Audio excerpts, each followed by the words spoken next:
राम राम राम राम राम राम राम राम राम नारायण नारायण दैवमेवापरे यज्ञं योगिनः पर्युपासते ब्रह्माज्ञावपरे यज्ञं यज्ञेनैवोपजुह्वते। 25वां श्लोक। अन्य योगी लोग भगवद अर्पण रूप यज्ञ का ही अनुष्ठान करते हैं और दूसरे योगी लोग ब्रह्म रूप अग्नि में विचार रूप यज्ञ के द्वारा ही जीवात्मा रूप यज्ञ का हवन करते हैं। व्याख्या। दैवमेवापरे यज्ञं योगिनः पर्युपासते। पूर्व श्लोक में भगवान ने सर्वत्र ब्रह्म दर्शन रूप यज्ञ करने वाले साधक का वर्णन किया। यहाँ भगवान अपरे पद से उससे भिन्न प्रकार के यज्ञ करने वाले साधकों का वर्णन करते हैं। यहाँ योगिनः पद यज्ञार्थ कर्म करने वाले निष्काम साधकों के लिए आया है।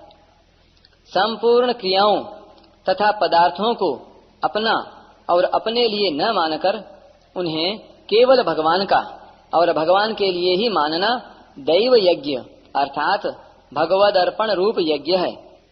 भगवान देवों के भी देव हैं, इसलिए सब कुछ उनके अर्पण कर देने को ही यहाँ दैव यज्ञ कहा गया है। किसी भी क्रिया और पदार्थ में किंचन मात्र भी आसक्ति, ममता और कामना न रखकर उन्हें सर्वथा भगवान का मानना ही दैव यज्ञ का भली भांति अनुष्ठान करना है। ब्रह्माज्ञावपरे यज्ञं यज्ञेनैवोपजुह्वति। इस श्लोक के पूर्वार्ध में बताए गए दैव यज्ञ से भिन्न दूसरे यज्ञ का वर्णन करने के लिए यहाँ अपरे पद आया है। चेतन का जड़ से तादात्म्य होने के कारण ही उसे जीवात्मा कहते हैं। विवेक विचार पूर्वक जड़ से सर्वथा विमुख होकर परमात्मा में लीन हो जाने को यहाँ यज्ञ कहा गया है। लीन होने का तात्पर्य है परमात्म तत्व से भिन्न अपनी स्वतंत्र सत्ता किंचन मात्र न रखना। परिशिष्ट भाव। ब्रह्माज्ञावपरे यज्ञं यज्ञेनैवोपजुह्वति का यह अर्थ भी ले सकते हैं। दूसरे योगी लोग संसार रूप ब्रह्म की सेवा के लिए केवल लोक संग्रह रूप यज्ञ के लिए कर्तव्य कर्म रूप यज्ञ करते हैं, अर्थात यज्ञार्थ कर्म करते हैं। श्रोत्रादीनेन्द्रियाण्यन्ये संयमाग्निषु जुह्वति शब्दादीन् विषयानन्या इंद्रियाग्निषु जुह्वति। 26वां श्लोक। अन्य योगी लोग श्रोत्रादि समस्त इंद्रियों का संयम रूप अग्नियों में हवन किया करते हैं और दूसरे योगी लोग शब्दादि विषयों का इंद्रिय रूप अग्नियों में हवन किया करते हैं। व्याख्या। श्रोत्रादीनेन्द्रियाण्यन्ये संयमाग्निषु जुह्वति। यहाँ संयम रूप अग्नियों में इंद्रियों की आहुति देने को यज्ञ कहा गया है। तात्पर्य यह है कि एकांत काल में श्रोत्र, त्वचा, नेत्र, रसना और घ्राण ये पांचों इंद्रियां अपने अपने विषयों की ओर अर्थात क्रमशः शब्द, स्पर्श, रूप, रस और गंध इन विषयों की ओर बिल्कुल प्रवृत्त न हों, इंद्रियां संयम रूप ही बन जाएं। पूरा संयम तभी समझना चाहिए जब इंद्रियां, मन, बुद्धि तथा अहम इन सब में से राग आसक्ति का सर्वथा अभाव हो जाए।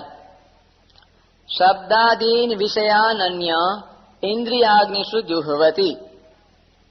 शब्द, स्पर्श, रूप, रस और गंध ये 5 विषय हैं। विषयों का इंद्रिय रूप अग्नियों में हवन करने से वह यज्ञ हो जाता है। तात्पर्य यह है कि व्यवहार काल में विषयों का इंद्रियों से संयोग होते रहने पर भी इंद्रियों में कोई विकार उत्पन्न न हो, इंद्रियां राग द्वेष से रहित हो जाएं। इंद्रियों में राग द्वेष उत्पन्न करने की शक्ति विषयों में रहे ही नहीं। इस श्लोक में कहे गए दोनों प्रकार के यज्ञों में राग आसक्ति का सर्वथा अभाव होने पर ही सिद्धि होती है, अर्थात परमात्मा प्राप्ति होती है। राग आसक्ति को मिटाने के लिए ही दो प्रकार की प्रक्रिया का यज्ञ रूप से वर्णन किया गया है। पहली प्रक्रिया में साधक एकांत काल में इंद्रियों का संयम करता है। विवेक विचार जप ध्यान आदि से इंद्रियों का संयम होने लगता है। पूरा संयम होने पर जब राग का अभाव हो जाता है तब एकांत काल और व्यवहार काल दोनों में उसकी समान स्थिति रहती है। दूसरी प्रक्रिया में साधक व्यवहार काल में राग द्वेष रहित इंद्रियों से व्यवहार करते हुए मन बुद्धि और अहम से भी राग द्वेष का अभाव कर देता है। राग का अभाव होने पर व्यवहार काल और एकांत काल दोनों में उसकी समान स्थिति रहती है। सर्वाणीन्द्रिय कर्माणि प्राण कर्माणि चापरे आत्म संयम योगाग्नौ जोह्वति ज्ञान दीपिते। 27वां श्लोक। अन्य योगी लोग संपूर्ण इंद्रियों की क्रियाओं को और प्राणों की क्रियाओं को ज्ञान से प्रकाशित आत्म संयम योग रूप अग्नि में हवन किया करते हैं। व्याख्या। सर्वाणि इंद्रिय कर्माणि प्राण कर्माणि चापरे। इस श्लोक में समाधि को यज्ञ का रूप दिया गया है। कुछ योगी लोग 10 इंद्रियों की क्रियाओं का समाधि में हवन किया करते हैं। तात्पर्य यह है कि समाधि अवस्था में मन बुद्धि सहित संपूर्ण इंद्रियों की क्रियाएं रुक जाती हैं, अर्थात ज्ञानेंद्रियों और कर्मेंद्रियों की क्रियाएं रुक जाती हैं। इंद्रियां सर्वथा निश्चल और शांत हो जाती हैं। समाधि रूप यज्ञ में प्राणों की क्रियाओं का भी हवन हो जाता है, अर्थात समाधि काल में प्राणों की क्रियाएं भी रुक जाती हैं। समाधि में प्राणों की गति रोकने के 2 प्रकार हैं। एक तो हठयोग की समाधि होती है, जिसमें प्राणों को रोकने के लिए कुंभक किया जाता है। कुंभक का अभ्यास बढ़ते बढ़ते प्राण रुक जाते हैं, जो घंटों तक दिनों तक रुके रह सकते हैं। इस प्राणायाम से आयु बढ़ती है। जैसे वर्षा होने पर जल बहने लगता है तो जल के साथ साथ बालू भी आ जाती है। उस बालू में मेंढक दब जाता है। वर्षा बीतने पर जब बालू सूख जाती है तब मेंढक उस बालू में ही चुपचाप सूखे हुए की तरह पड़ा रहता है। उसके प्राण रुक जाते हैं। पुनः जब वर्षा आती है तब वर्षा का जल ऊपर गिरने पर मेंढक में पुनः प्राणों का संचार होता जाता है और वह टर्राने लग जाता है। दूसरे प्रकार में मन को एकाग्र किया जाता है।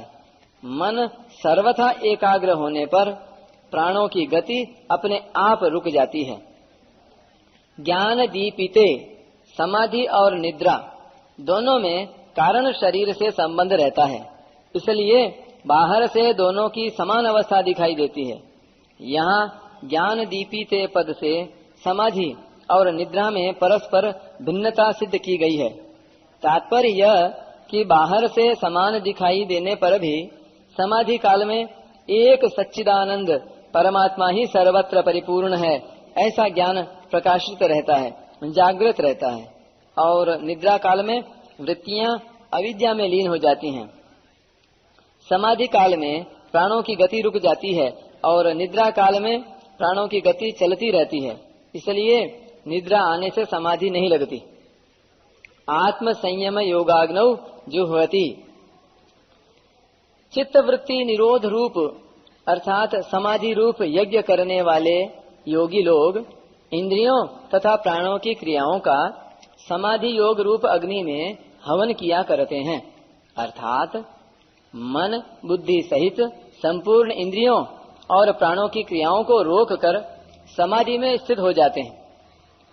समाधि काल में संपूर्ण इंद्रियां और प्राण अपनी चंचलता खो देते हैं। एक सच्चिदानंद घन परमात्मा का ज्ञान ही जागृत रहता है।